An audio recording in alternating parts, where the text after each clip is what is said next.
So starting in 2019, what were your expectations coming into the business as a new agent? Honestly, I knew enough so the reason I got into real estate is I had a friend who sold real estate years ago. And he was very successful, but he was dual career and his other career took off.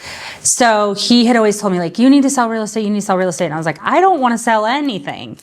But I learned that it was actually more about building relationships than sales. I mean, yes, at some points in time, you do have to have sales skills. But to even get to the point where you need the sales skills, you have to have relationships with people. And I was like, oh, well, I can definitely handle that part of the situation. So I knew enough about real estate to know that it was going to be really, really hard. And you're not going to most people are not going to be super successful right away. So the first couple years, I was just like, if I could ever get to 12 transactions a year or 1 transaction a month, I would be super happy. And so those were kind of my expectations for myself at that point in time. And then 2021, 22 happened and everybody had an abundance of Yep. So I was still new enough in the business at that point where I was finding success, but I don't think I had over maybe 12 or 15 transactions until this year, actually. Okay. This was my first year where I found somehow my business skyrocketed this year, and we'll see what happens next year, but it's been a great year for me. And it's just been honestly a ton of hard work, putting yourself out there consistently every single day and just keep showing up, even on the days when you're like, I don't want to show up today. There's other things I could do. Yep. There's, it's frustrating. What's going to possibly happen? And you just never know who you're going to meet or where a client is going to, I just say this year they fell out of the sky sometimes. And that was just really incredible for me to experience that. So what do you think flipped? Honestly, I think it's just a number of things. One, I have, like I said, just consistently put myself out there. In 2000, I'm going to say 23. Yeah. We, 3 other people and I, a mortgage lender, insurance person, and a PT started a networking group. So if you're familiar with BNI or Center Sphere, we wanted that set up, one person from each industry to come and, share their experiences of their business, how they do business, etc. But we didn't want the fees that came associated with those brands. So we created our own group, and we have about 17 members right now. We're sort of in a transition phase at this point. We have some people that are, they found great success, and so they're moving on, and maybe another person from their company is coming in to join us, or whatever the situation might be. Some people have family transitions that are happening, so they're, taking those moves instead. And that we do still charge a fee as far as every quarter we pay $50. Now that $50 might be donated to a nonprofit that somebody's involved with. It might be somebody's hosting a golf tournament and you join in the golf tournament. And so that's your dues for that quarter. Or we've also we just did in December, we went to one of Miracle at Jordan Creek and we had a happy hour. And so your dues are spending money. Sure. In that way. We also did Meals from the Heartland. So sometimes it's dues, sometimes it's giving of your time. It just kind of depends on how it works out. And this year I have had great success from that group. I've had tons of referrals from that group, which is just so meaningful to me that, I've made those connections and those people trust me with their own personal home purchases or sales or whatever. So now in terms of your current business, how's it weighted, buyers, sellers, those sort of things? This year was much heavier on buyers, but I also had more listings probably than I've ever had in a year. So I would not say that this year was 50-50. It was definitely still heavier on the buyer side. Heavy on the buyers. Is that pretty common for somebody new coming into the industry? Yeah. I think it's harder for people to trust you with their listings than it is, for buyers, because we can meet buyers at open houses or whatever, or a lot of, you get first-time home buyers who trust you because they don't know what they're doing at all. So, You know, and a lot of people who have bought and sold real estate before, they have a trusted person that they use as well. So it's hard to break into those relationships, even if they're your next door neighbor or your sister or your cousin or whatever. So. Do you remember that first house that you sold? Yeah. Yeah? Yes. And I guess specifically, I mean, first listing that you had, where did that come from? So I can't remember which one came first. I'm thinking of two. One of them was in Indianola, and they came from an open house. And I remember sitting at their kitchen table, and I was like texting my manager at the time, like, wait, what am I supposed to check in this box? What am I supposed to put on this slide? I made my way through it, and they are great people. And I think we worked through everything, but that was one of them. The other one was a family in Waukee who I was a preschool teacher for many years before I was in real estate, and she was one of my former coworkers. And she had actually reached out to me, and she's like, we're thinking about moving. I saw you just got your real estate license. And I actually didn't have my real estate license because I had done my background check far too in advance before I actually took the real estate test. Okay. So it had like expired or something. I can't remember the exact details. So I was waiting for my background check to come back through, which during the 2019-20, that was kind of a thing. Anyways, and they have now, we had, worked together. We were Facebook friends, but we weren't really like friendly at that time. Now she's one of my dearest friends. We go to the gym together regularly. Nice. We hang out regularly. She has referred just this year she's referred her own in-laws to me, lots of different people. So that was a really special one as well. But I will never forget the first people who bought a house with me was the Indianola couple. And I didn't know what I was doing on the inspection process. And we literally asked for every single item and the kitchen sink. And that listing agent was so gracious with me that I am forever grateful for that. Very nice. Yeah. It's always nice because in this industry, whether you want to work with that particular agent or not, whether you had a bad experience, whatever, you're probably going to end up working with them again. Yep, absolutely. And so it's very much a business of don't burn that bridge. Yes. I would assume. I always say that, what do I always say? Gosh. You are 100% right. Like, we definitely will have to work with those people again. We are always on the same team. Like, yes, we are both individually representing our clients, right? And our that's where our first priority is. But at the end of the day, our buyers want to buy and our sellers want to sell. So we cannot get in the way of that situation. And I think that's what sometimes people forget. Like, they put their own selves in the middle of that, and it's like, no, your job is to take your seller's emotions and regulate those, or your buyer's emotions and regulate those, and work together with me to get through this process. So there shouldn't be keep all the personal outside of it. Yes, right? Absolutely. Right. Yeah. Which is why sometimes you will find me kind of staying in my own zone when it comes to realtors. Like, I'm on a team. I have people that I am very friendly with, but I don't necessarily do all of the things out and about, because sometimes I think that boundaries can get blurred in different ways. I mean, yes, it's good to make friendships and those types of things, but also I think you have to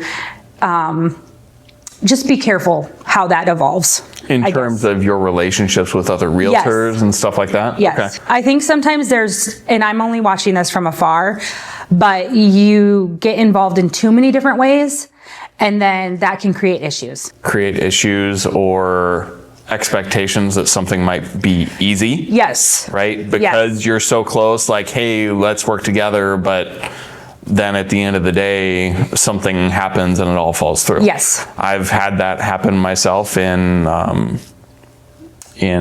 business. Yes.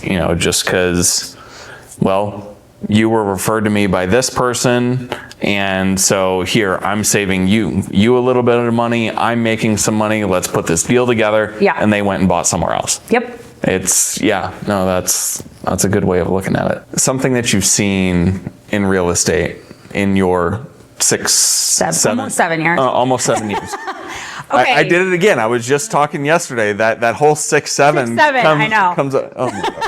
comes up more than we Okay, know, so right? so almost 7 years. Yes. Something crazy you've seen. Okay, this is my favorite thing to tell because one time I was showing a home in Waukee, like in a community in Waukee, probably built, I'm going to say 2017. Okay. And there is nothing in the listing that says anything about anything, right? And so we walk in the front door and it's like one of those ranches where you can go this way and the hallway and you go into like the living room, kitchen.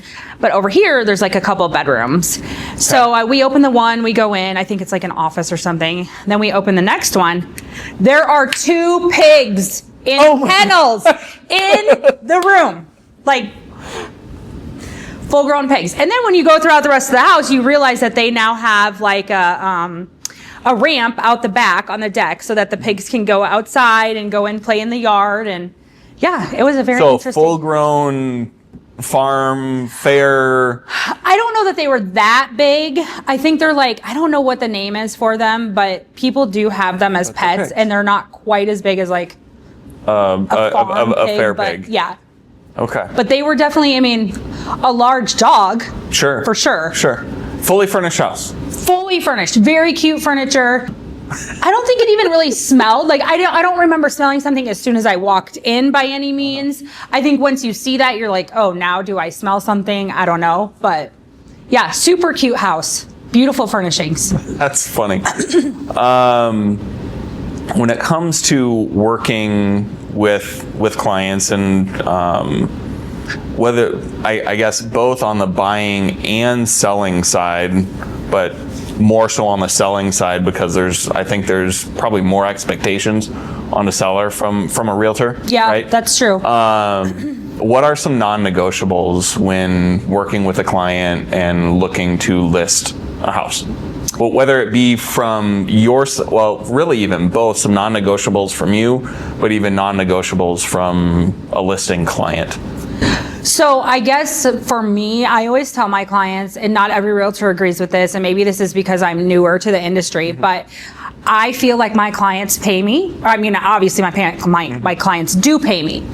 And I have very high expectations for myself. Like if they reach out to me, if I'm busy, obviously I will get back to them as soon as I can. But a lot of times that's immediately.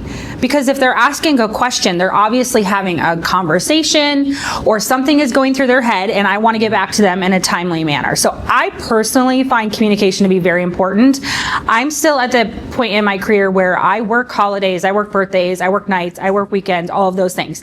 I know other realtors set boundaries and I think that's amazing and that works for them. I'm also at a different stage of life where like my kids are all out of the house right now. So I have the, opportunity to work during whenever I want. Odd hours. Yeah, odd hours. Yes. So I think that's my number one expectation where I have found that maybe I differ from other people at this point. I think, it's important to partner with good people. So if my clients have a home that they've moved out of, I have a stager that I use who I think is phenomenal. And then I partner with photographers who I think produce good, high quality photos because where are buyers shopping? Online. What are they looking at first? They're looking at the photos. I also have, I either offer, like I pay for staging or I'll pay for either a pre-list cleaning or a pre-move or a move-out cleaning. So like if they're moving on to their next space, guess what they don't want to do? They don't want to come back to their previous home and clean it. They want to get settled in their new space. Yep. So a lot of people choose that option, especially if they're moving from one house to the other and not having, their original home is not going to be vacant because we only do staging if it's going to be vacant typically. So yeah, I think those are some of the expectations I have for myself. Okay, what would be some non-negotiables when it comes to, so non-negotiables or things that, sellers might not be aware of? Like, hey, this is something that we're going to do, whether it be while you're selling your home, before you sell your home, those type of things. Well, definitely the cleaning, obviously, and the decluttering. And as I grow and become more and more experienced, I realize how much more important those things are and how much you have to push them. I would say that that's somewhere where I definitely lacked and have been able to grow and learn and explain to my clients why those things are so important. We're going to get good photos, which that doesn't really affect them much other than, the house has to be in a certain order to get those photos taken, hopefully, right, John? Yep. I do enjoy doing open houses. This is also something that not everybody agrees with, but I've sold multiple homes from open houses.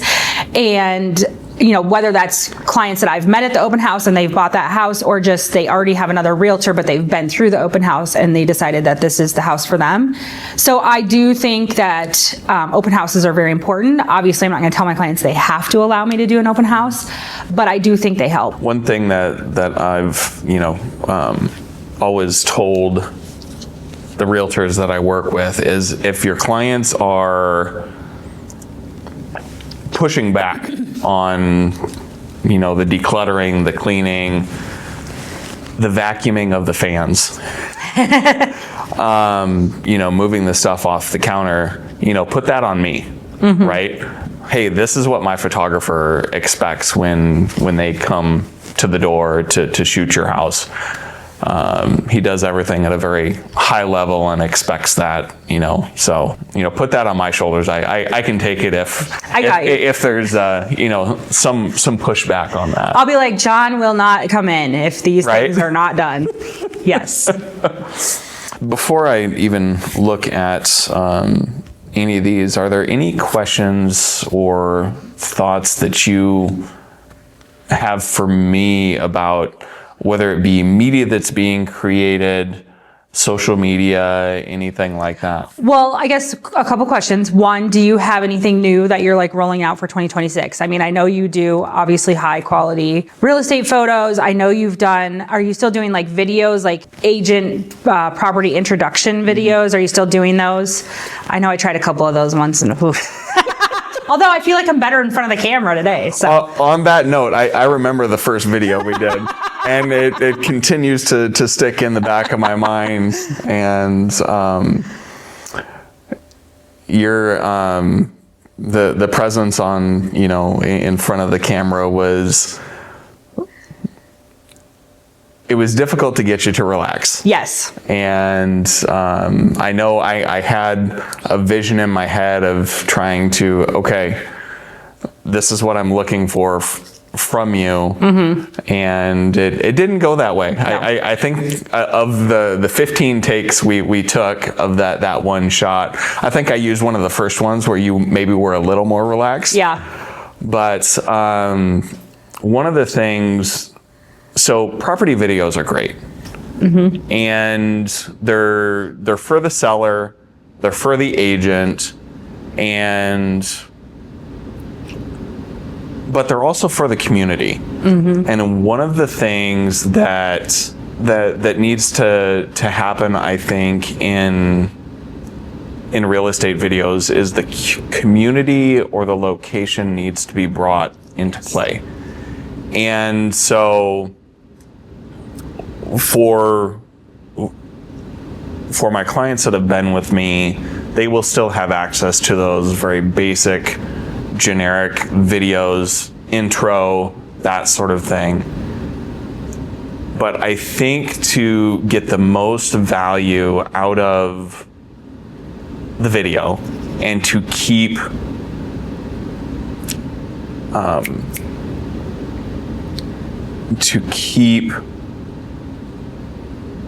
somebody that's engaging with the video engaged with it, there needs to be either entertainment or there needs to be information.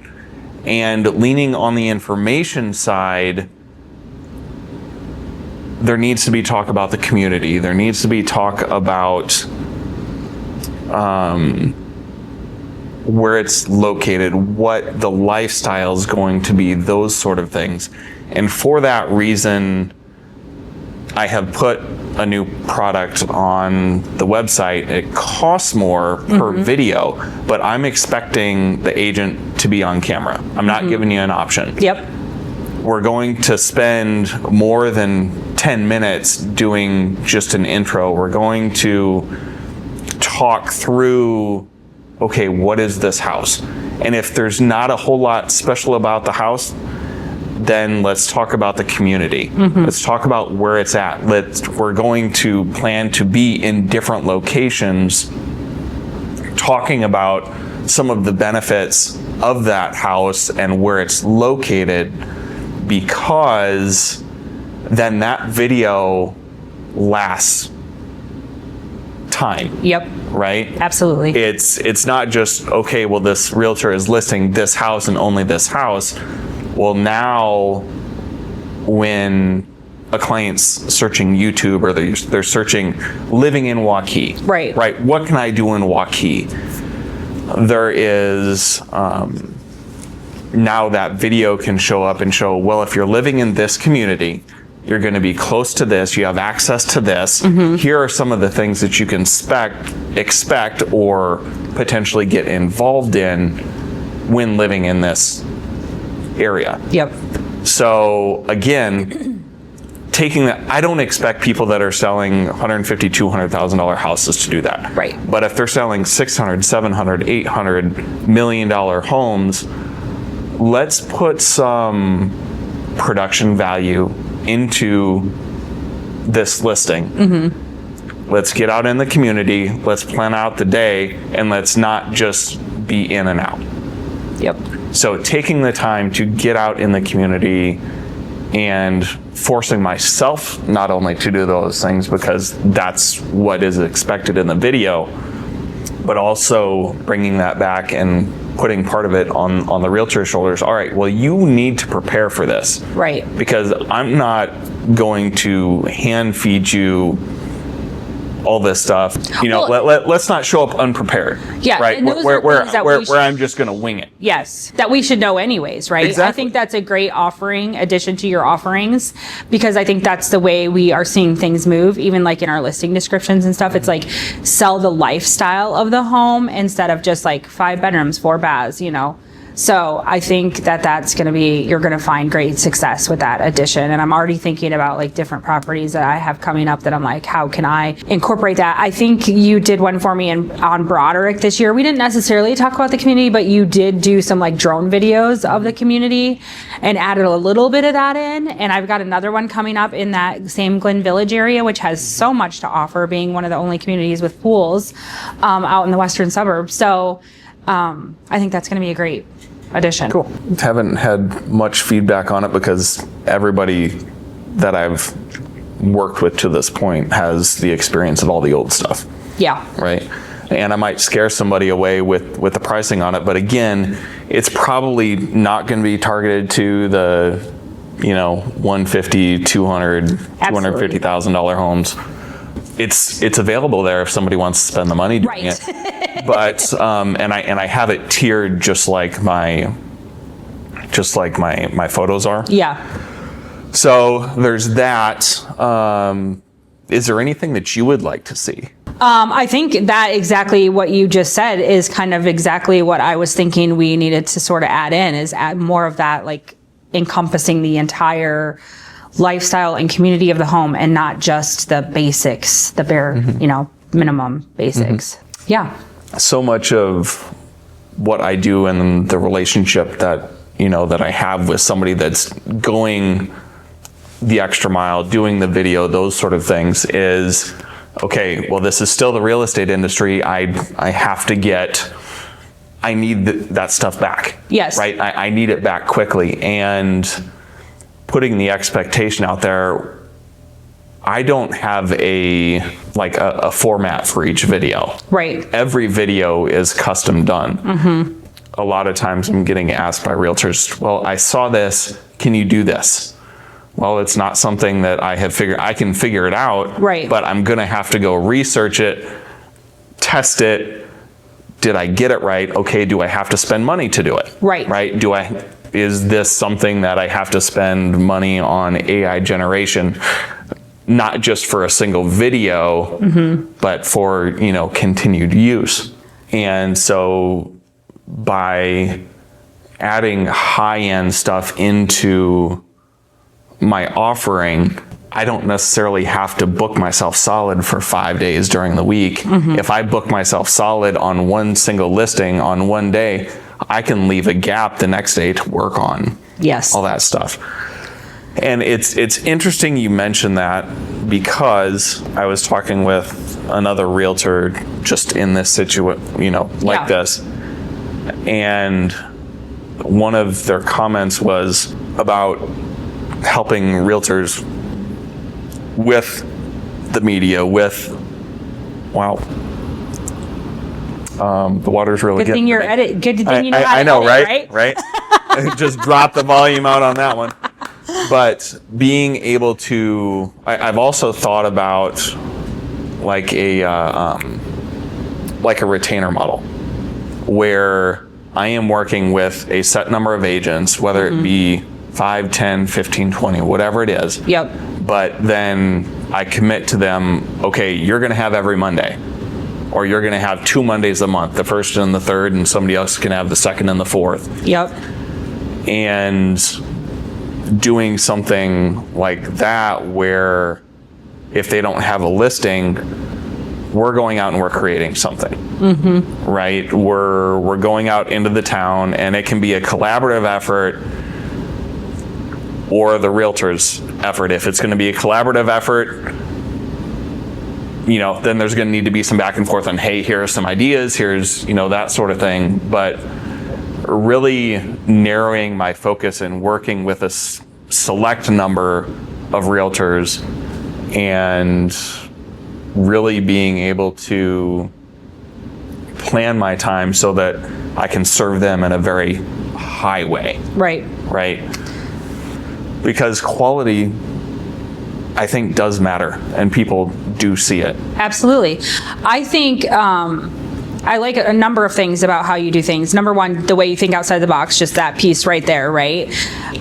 Number two, the floor plans. I think those are huge, and I love being able to add those to my listings. And there was a third thing, but what was it? I can't remember. That's happened more than once by me while recording, so it's okay. It's like, dang it, what was it? I'll think of it later. Pause for 15 seconds. Cut that out. Obviously, the quality of your photos is also very important. Yeah. What have you noticed a difference in your business because of the quality of the photos? And what is it that you like about what I deliver?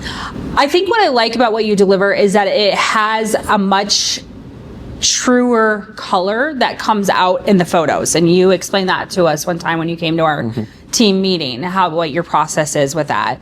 Because those things can be very skewed. And then not only you take it from the house to the photos, and you take it from the photos to online, and we all know that can also skew that situation sometimes, right?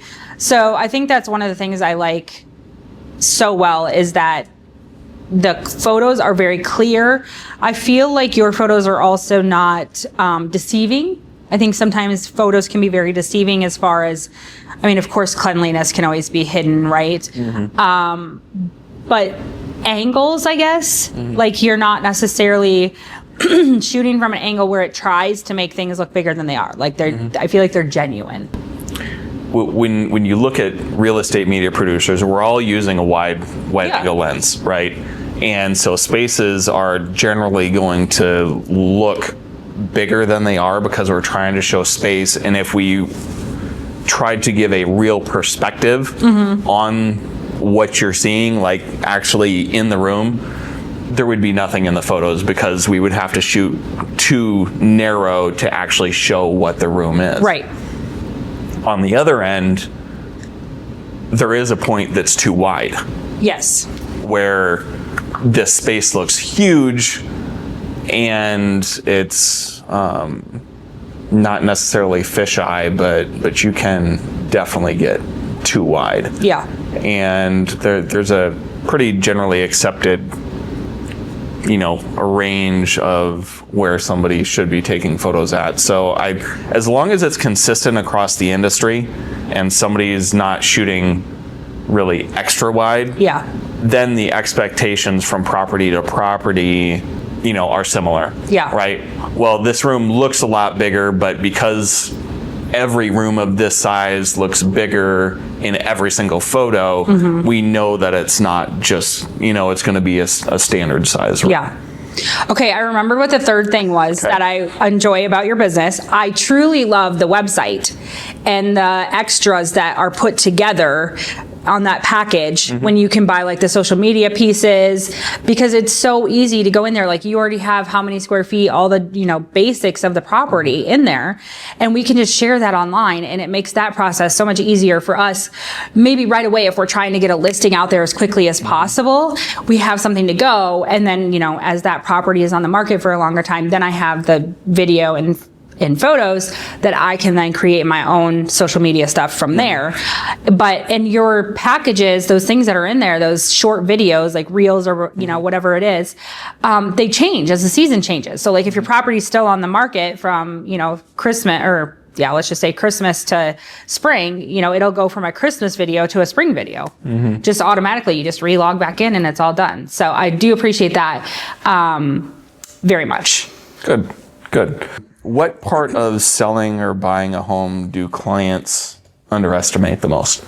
Well, I think right now we are underestimating how long it's going to take to sell a home.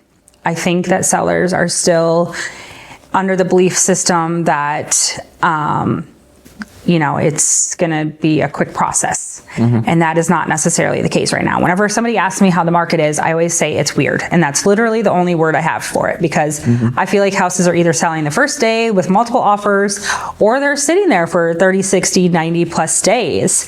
And so I think that's one thing. There was something else I wanted to say, but what was the question? The question was, what part of the selling or buying a home process do clients underestimate the most? I think they also, if they haven't moved in a while, they just underestimate the amount of work that it takes to get their house ready, to pack everything up, to move, and all of the pieces that go with that process. I think on the buying process too, I think that they can underestimate, since they're shopping online, and they may have been shopping online before they've even connected with me. They don't know that, photos are being fabricated, or, they don't tell the whole picture sometimes. So you might think like, oh, I like this house, but then you get there and maybe we didn't do our research and it's on the corner, or it's, not in the most desired, not exactly where you thought it was going to be located, or you get inside and it's absolutely dirty, or the wall colors are different than you thought they were online. And I think those processes can be frustrating for buyers as well, because it's like they're taking time out of their schedule too, right? To go look at the house, etc. So how can a buyer better prepare themselves to manage their expectations if they are, in the market or soon to be in the market, not just Zillow dreaming. Right. I think that's why people hire me, right? That's my job, is to set the expectations for them, to tell them all of these things that could potentially happen throughout this process. Now, in my buyer consultation, I can tell them a million things. Are they going to remember every single thing? Absolutely not. When they come to the earnest money, they're going to be like, what's the earnest money again? Yeah. Absolutely. But I think the one thing is just knowing that things are not always as they seem online, which we know. I try to set those expectations in my buyer consultation. But if they are searching online, and a lot of times it is, hey, we were just scrolling Zillow and we love this house, can we go look at it? So not everybody is preparing to buy a home. Sometimes it is just like a random, let's do this type of a thing that they weren't necessarily preparing to do. Sure. And it just kind of comes about. So how many of those have you had where somebody, they saw something they loved, they went and looked at it, and all of a sudden they're in the market to sell their house or buy a new house? It actually just happened this year with my neighbors. I mean, they saw a house they loved. We went and looked at it. We actually added on a few others, because they were like, well, I guess if we're going to potentially do this now, let's look at a few others. We didn't end up purchasing the one that they originally liked, because it was a little more high end, but it was high end finishes that they didn't necessarily care about at a higher price point. And we found something that they loved more, at a more reasonable price point, I guess. And then it was like, okay, we're doing this, and then now we have their house listed, and so. Fair enough. Yeah. Fair enough. So it does happen. I wouldn't say it's the most common, but I think it can even happen with first-time home buyers. Like they're like probably thinking about like, oh, my lease is coming up, or can I even afford to buy a house? And so then they're looking online, and all of a sudden you're buying a house. Right. What advice would you give to a new realtor entering the real estate business today? My advice would be, do not buy into every single shiny object. If you don't know how to work your leads, do not pay for leads, because they are work and you have to be consistent at it. And you're going to have so many frustrating days. You're going to have so many what I call like gut punches, where people that you think will definitely want to work with you don't work with you. And you have to be able to just release those things in whatever way works for you and move on, one foot in front of the other. You're going to have agents who started at the same time as you who are going to find success sooner than you. You're going to find your own successes in your own way. Everybody does business differently. There's people on my team who they know the statistics inside and out of our market. Am I necessarily the person that knows our statistics inside and out? No. Do I understand them? Do I watch the videos? Do I look at them? Yes. But I have a different way of doing things than other people do. And you will have a different way of doing things than somebody else. But be your true, authentic self and do what works for you. I personally would also say to join a team as a brand new agent, because you can be an independent agent, but you are literally helping people navigate the biggest purchase of their life. And if you don't understand what you're doing, which you can take every class in the world and you're not going to understand what you're doing until you actually walk through the process a few times, and then you still don't know what you're doing, but you'll figure it out. Right? I mean, there's still things you learn every single day. But I personally would join a team. Now, don't give everything you have to said team lead. There are some very, what I'm going to call disturbing situations out there. But I would find somebody that like, and trust, and I would partner with them for a while so that you can understand the processes of real estate and the systems and how the business works. What would be some key questions to ask said team lead joining that team to get information that you may not know you need?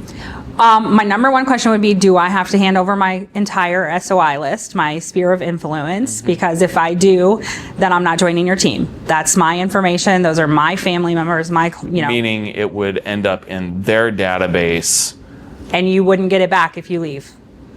Just read your contract and understand what you're signing. I mean, they're going to want a portion of your commission. That's just how the process works. But, if you stay on the team for an extended period of time, can you negotiate that, whatever percentage or whatever it is? Do they provide training and classes and systems and processes? Do they offer meetings, and will they, what does their process look like walking you through your first how many clients?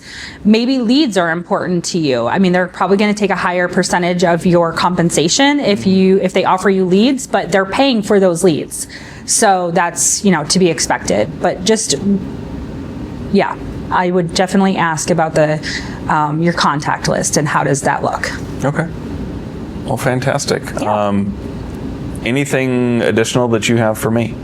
No, I just wanted to say thank you for inviting me here today. I think I'm better in front of the camera than I was back in 2021.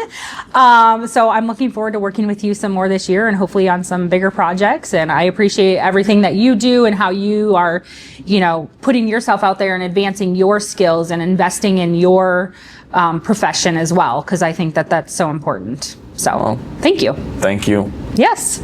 Perfect.